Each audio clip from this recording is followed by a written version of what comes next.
ಕಾಂಗ್ರೆಸ್ ಶಾಸಕರಿಗೆ 100 ಕೋಟಿ ಆಫರ್ ಮಾಡಿದ್ದಾರೆ ಎನ್ನುವ ಆರೋಪಕ್ಕೆ ಸಂಬಂಧಪಟ್ಟಂತೆ ನೋಡಿ ಬಿಜೆಪಿಯವರ ಬಳಿಯಲ್ಲಿ ಸಾಕಷ್ಟು ಹಣ ಇದೆ, ಎಷ್ಟು ಬೇಕಾದರೂ ಆಫರ್ ಮಾಡ್ತಾರ್ರಿ ಅವರು ಅಂತೇಳಿ ಬೆಂಗಳೂರಲ್ಲಿ ಸಚಿವ ದಿನೇಶ್ ಗುಂಡೂರಾವ್ ಹೇಳಿಕೆಯನ್ನು ಕೊಟ್ಟಿದ್ದಾರೆ.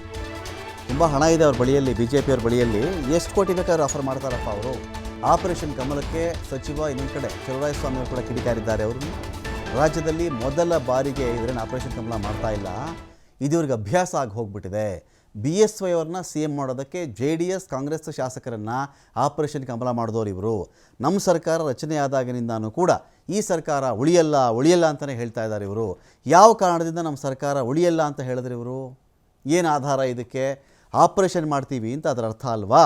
ಅದರ ಉದ್ದೇಶನೇ ಅದಲ್ವಾ ಅಂಥೇಳಿ ಪ್ರಶ್ನೆ ಮಾಡಿದ್ದಾರೆ.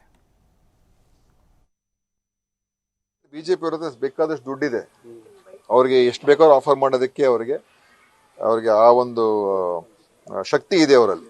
ಯಾಕಂದ್ರೆ ಸರ್ಕಾರ ಬೀಳಿಸ್ಬೇಕು ಅಂತ ಅವ್ರ ಉದ್ದೇಶ ಮೊದಲಿಂದನೂ ಇದೆ. ಅದೆಲ್ಲ ಯಾವುದು ಸಾಧ್ಯ ಆಗೋದಿಲ್ಲ. ಆದ್ರೆ ಅವ್ರಿಗೆ ಈ ಸಂಚುಗಳನ್ನ ಪ್ರಯತ್ನ ಮಾಡ್ತಾನೆ ಇರ್ತಾರೆ. ಅದಂತೂ ಆ ವಿಚಾರದಲ್ಲಿ ಯಾವುದೇ ಒಂದು ಅನುಮಾನ ಇಲ್ಲ. ದಾಖಲೆಗಳು ಕೂಡ ಇದೆ ಅಂತ ಶಾಸಕರು ಹೇಳುವಾಗ ಅವರೇ ದಾಖಲೆಗಳು ಬಿಡುಗಡೆ ಮಾಡ್ಲಿ. ನೋಡಿ, ದಾಖಲೆ ಅಂತ ಹೇಳಿದ ತಕ್ಷಣ ದಾಖಲೆ ಏನಂತ ದಾಖಲೆ ಅಂತ ಕೊಡ ಮತ್ತೆ ನನಗ್ ಗೊತ್ತಿಲ್ಲಪ್ಪ, ನಾನು ಅವ್ರಿಗೆ ಕೇಳಿ, ರವಿ ಗಣಿಗ ಅವ್ರಿಗೆ. ಇದು ಮೊದಲನೇ ಬಾರಿ ಅಲ್ಲ. ಆಪರೇಷನ್ ಕಮಲ ಕುಮಾರಸ್ವಾಮಿ ಮತ್ತು ಕಾಂಗ್ರೆಸ್ ಸೇರಿ ಕುಮಾರಸ್ವಾಮಿ ಮುಖ್ಯಮಂತ್ರಿ ಆಗಿದ್ದಾಗ ಇದೇ ಯಡಿಯೂರಪ್ಪನವ್ರನ್ನ ಮುಖ್ಯಮಂತ್ರಿ ಮಾಡಲಿಕ್ಕೆ ಕಾಂಗ್ರೆಸ್ಸು ಮತ್ತು ಜನತಾದಳದವ್ರನ್ನ ಆಪರೇಷನ್ ಕಮಲ ಮಾಡೋದನ್ನ ಕರ್ಕೊಂಡೋಗಿದ್ದು.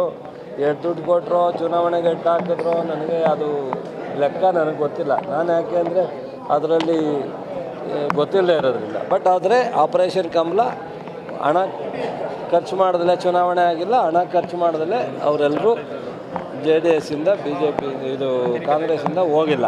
ಯಾರೋ ಒಬ್ಬಿಬ್ಬರು ಹೋಗಿರ್ಬೋದು, ಒಬ್ಬಿಬ್ಬರು ತಗೊಂಡಿರ್ಬೋದು. ಆದರೆ ಅದನ್ನೇ ಬಹುಶಃ ಅದರ ಜೊತೆಗೆ ಈ ಸರ್ಕಾರ ರಚನೆ ಆದ ತಕ್ಷಣ BJPಯವರು ಮತ್ತು ಜನತಾದಳದವರು ಈ ಸರ್ಕಾರ ಉಳಿಯಲ್ಲ ಅಂತ ಹೇಳಿದ್ರು. ಯಾವ ಕಾರಣದಿಂದ ಹೇಳಿದ್ರು? ಆಪರೇಷನ್ ಕಮಲ ಮಾಡ್ತೀವಿ ಅಂತ ತಾನೇ.